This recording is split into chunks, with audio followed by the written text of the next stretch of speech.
Bonjour à tous les bastonneurs et les bastonneuses, Forgy, c'est moi-même, et le catch, c'est ce dont on va parler.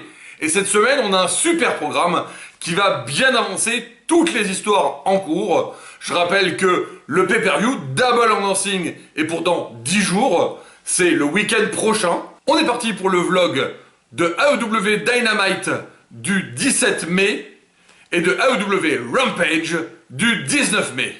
Attention, on accroche bien sa ceinture, c'est parti!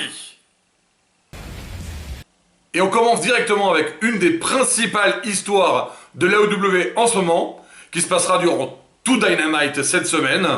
C'est bien sûr l'histoire des piliers. Ce soir, on va avoir des matchs de chacun des piliers autres que MJF, dans des configurations très différentes les unes des autres. Et puis on aura enfin une interview filmée de MJF. Et on commence très fort avec un match tag team entre Darby Allin et Orange Cassidy contre Big Bill et Lee Moriarty. À chaque fois qu'il y a Orange Cassidy, moi je suis content, donc de toute façon vous vous doutez que j'ai envie de voir ce match. Alors une série de tombées non conclusifs, de near fall entre Orange Cassidy et Lee Moriarty. Puis ils vont faire un face-off, c'est-à-dire tous les deux l'un face à l'autre, et ils vont se donner des claques, avec bien sûr le grand cru d'Orange Cassidy, les claques molles, à répétition. Ce qui ne va pas manquer d'énerver Lee Moriarty, bien sûr. Et bien sûr, si vous avez suivi mes dernières vidéos avec Orange Cassidy, toujours les mains dans les poches. C'est bien, vous avez suivi. Attaque vers Darby Allin, qui va pouvoir montrer toute sa frustration. Au final, on a un Orange Punch sur Big Bill, puis un Coffin Drop sur Lee Moriarty pour la victoire. On peut dire que Darby Allin a été gâté avec son tag team avec Orange Cassidy, ce qui n'est pas le cas cette semaine pour le pauvre Sammy Guevara, qui a juste le droit à un match hyper rapide où il va écraser son opposant. 1, 2, 3, c'est bon, il a gagné. Ce qui est plus important dans le segment de Sammy Guevara, c'est quand après le match, il prend le micro. Il nous dit d'ailleurs que parfois il faut faire des erreurs avant de trouver le bon chemin, le bon endroit. Et si lui, il écoute son cœur, eh bien, il parviendra au sommet. Et ce sommet, c'est Las Vegas, pour prendre le titre de champion AEW. Son discours est passionné et enflamme le public qui commence à se mettre derrière lui. On a eu un match tag, on a eu un squash, une destruction massive, et maintenant on va avoir un bon match solo. L'opposé Jungle Boy et Jack Perry, le troisième pilier, contre Rush El Toro Blanco. Jungle Boy qui tend la main à Rush. C'est un peu naïf de la part de Jungle Boy. Il a encore de l'expérience à prendre. Qu'est-ce que je disais sur la naïveté de Jack Perry, hein? On n'a pas les ROH ici, il n'y a pas de code de l'honneur. On commence direct dans la baston, aucune pitié. Et Rush le montre dès le départ. Et il le montre très manifestement, avec une arrogance accrue, en posant tranquillement sur le ring. Bon, ça suffit la plaisanterie. Un magnifique American Rana, un ciseau de tête depuis la 3e corde, sur Rush. Jungle Boy ne va pas se laisser faire. L'arbitre réprimande Rush, parce qu'il maintient son adversaire dans le coin, que l'arbitre commence un décompte et qu'il refuse de se le séparer. Donc l'arbitre le prend un peu à part. Jungle Boy en profite, il lui fait un roulé. Victoire avec High Technique Maneuver et roulé-boulé, compte de 3. Bien sûr, comme suivant de ces matchs, c'est la suite qui compte. Rush et son acolyte Preston Vance vont commencer à tabasser sévèrement Jungle Boy. Et là, on a l'arrivée de Darby Allin, puis de Sammy Guevara, ce qui du coup consomme encore plus le face turn de Sammy Guevara, qui devient soutenu par le public à ce moment-là. Scène de regard intense entre ces trois piliers qui se défient du regard et en même temps qui se respectent. La scène est montée pour Double or Nothing. Manque plus que MJF dans l'affaire et on est bon. René Paquette qui vient faire son boulot de journaliste en venant poser des questions à MJF et retourner correctement le couteau dans la plaie en lui disant pour Double or Nothing, c'est donc un 4-way match, ce qui veut dire qu'il peut perdre son titre sans même se faire battre lui. Si jamais deux adversaires se font un tomber l'un sur l'autre, et que lui il était dehors par exemple, eh bien ça compte. MJF il le prend mal. Oh, non, il frappe dans le micro et il se barre. Quel manque de respect pour cette pauvre journaliste qui était venue simplement poser une question. Vraiment, quel manque de savoir-vivre ce MJF. On passe maintenant à une autre histoire chaude du moment, les Outcasts. Cette semaine, ça va être un 2 contre 2 entre Rubisso et Tony Storm d'un côté et Saraya pas très loin. Hein. Et Dr. Britt Baker, D.M.D. et Hikaru Shida. Et comme on peut s'y attendre de la part des Outcasts, c'est une bataille sous le signe du fair play, bien entendu. Hein. Hikaru Shida est en feu, corde à linge, coup de genou, plongeon à l'extérieur, sauter, écraser, tout y passe. Enfin, presque tout. J'avais pas encore parlé du saut depuis la 3e corde, bien sûr. Dr. Britt Baker, D.M.D. aussi est à fond. Un gros stomp sur la tête de Tony Storm pour pouvoir la finir. Mais Saraya intervient pour distraire l'arbitre du compte final. Tony Storm en profite. Elle asperge de spray D.M.D. pour voler la victoire. On retrouve plus tard une Tony Storm bien énervée, bien intense, qui défie Jamie Hayter pour le titre de championne féminine à Double or Nothing. On va passer sur une autre grosse histoire du moment, Adam Cole contre Jericho, avec Roderick Strong contre Chris Jericho dans un False Count Anywhere match, c'est-à-dire que les tombées peuvent se faire n'importe où, qui a été validé la semaine dernière lors d'un échange entre Roderick Strong et Chris Jericho, où ils ont conclu d'un match où les tombées comptent n'importe où, et où seraient exclus de l'intérieur de la salle Adam Cole et toute l'armée de la JAS qui suit Chris Jericho partout. I'm becoming, Judas in my mind. Et tout le monde chante. Il peut être face, il peut être heel. Quand Chris Jericho arrive sur sa chanson avec son groupe Fozzy, Judas, tout le monde chante. I'm becoming, Judas in my mind. I'm becoming, Judas in my mind. Aucune perte de temps.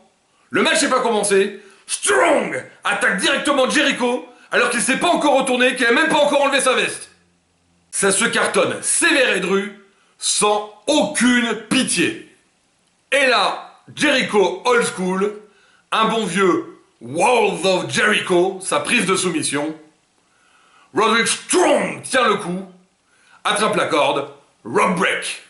C'est un False Count Anywhere match. Du coup, on va pas rester sur le ring, ni aux abords du ring. Ils prennent les escaliers, ils montent. Ils rentrent à l'intérieur, ils arrivent au niveau de la buvette et du merchandising. Ça se tabasse, ça se fracasse sévère. Jericho passe Strong à travers une table, à côté de la buvette. Mode balèque total activé. Tout, absolument tout, devient une arme. Heureusement qu'il y avait une rambarde, ils sont en train de se détruire la tête dans les escaliers. Ah oui, mais ils rigolaient pas, hein. Quand je dis tout devient une arme, c'est une attaque avec quoi ça? Un Sunday glacé?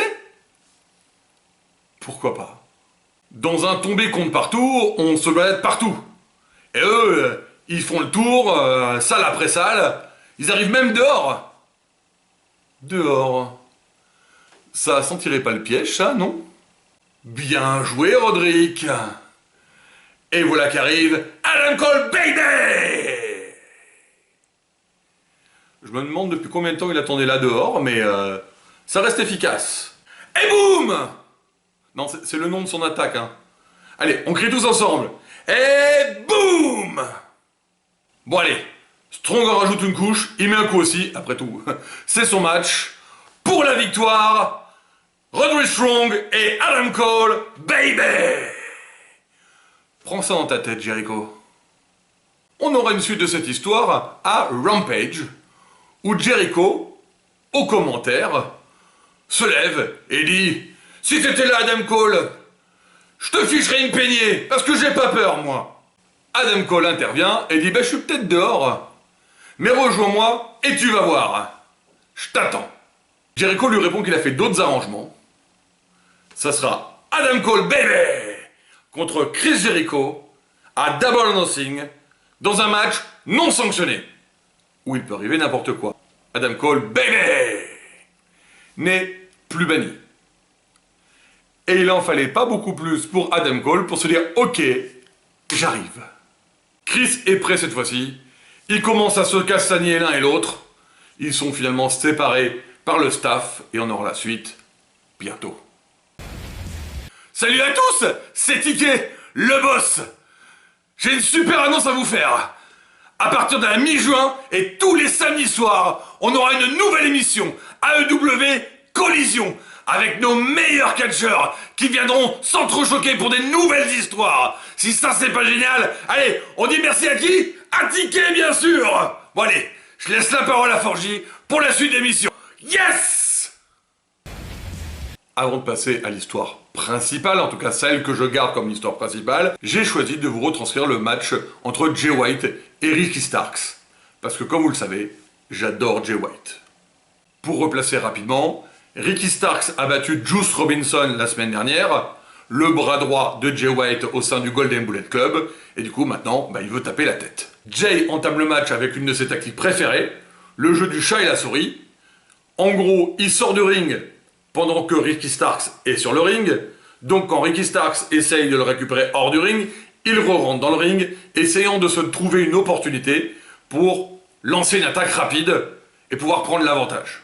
C'est l'occasion de voir Jay vraiment à l'œuvre, qui parle à l'arbitre et qui essaye de noyer ses actes sous un flot de mots et de distractions diverses et variées.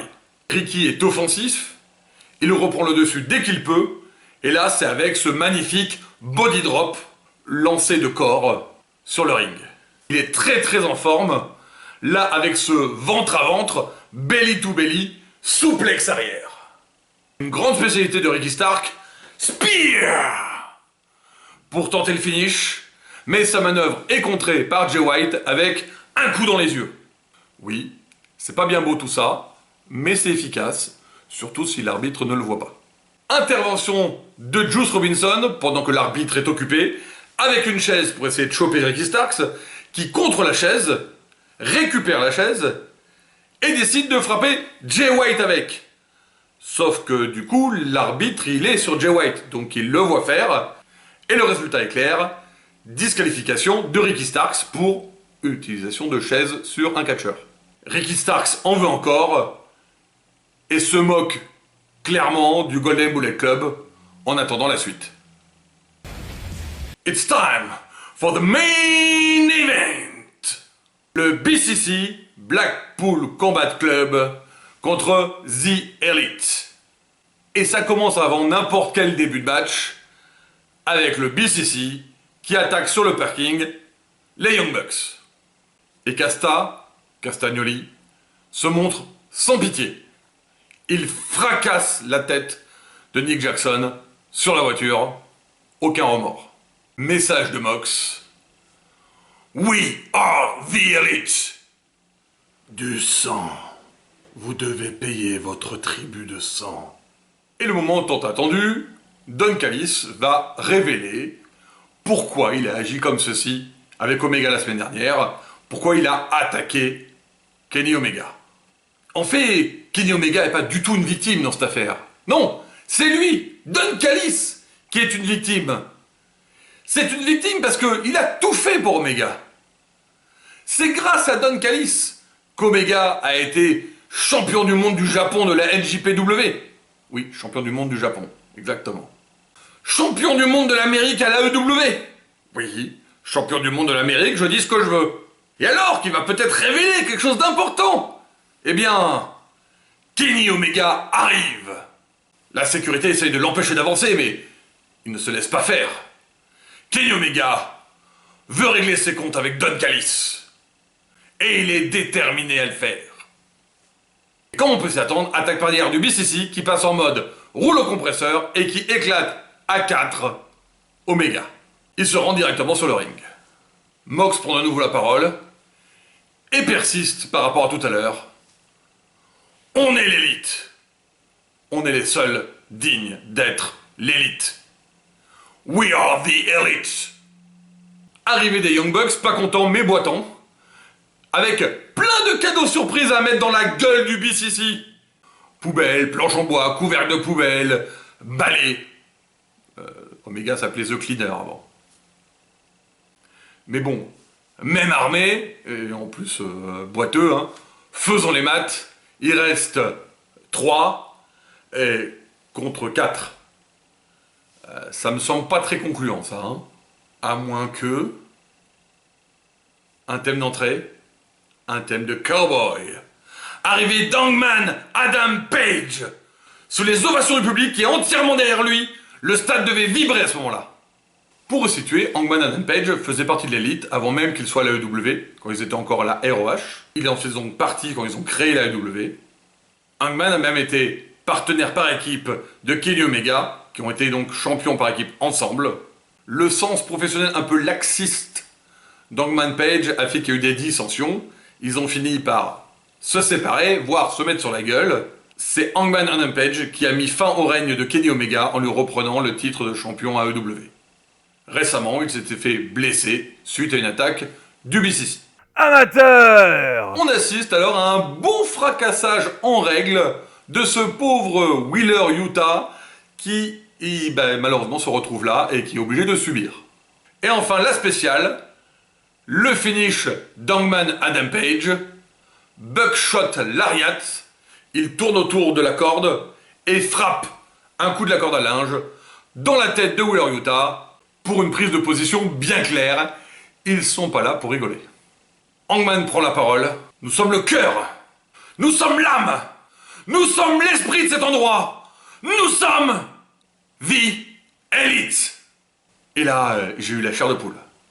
Les voir tous les 4 réunis, après des années de tension, les 4 membres originaux de The Elite, qui font face au BCC, ensemble et unis. Ça, c'est un moment fort qui a réussi à me toucher. La guerre est lancée.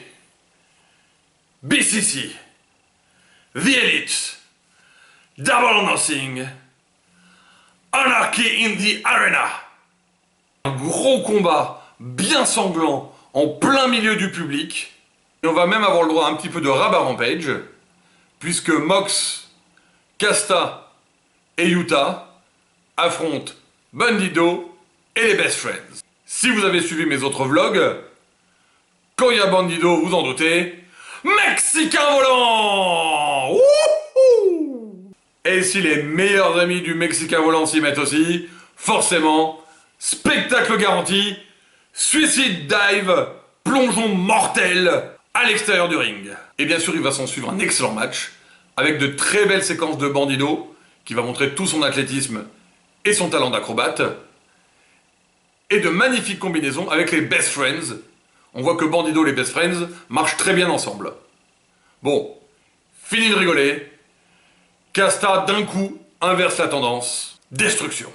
Après une magnifique combinaison de Mox, Casta envoie Wheeler Yuta en mode missile téléguidé sur Chuck Taylor des Best Friends. C'est fini, compte de 3, victoire du BCC. On est arrivé à la fin de ce vlog cette semaine.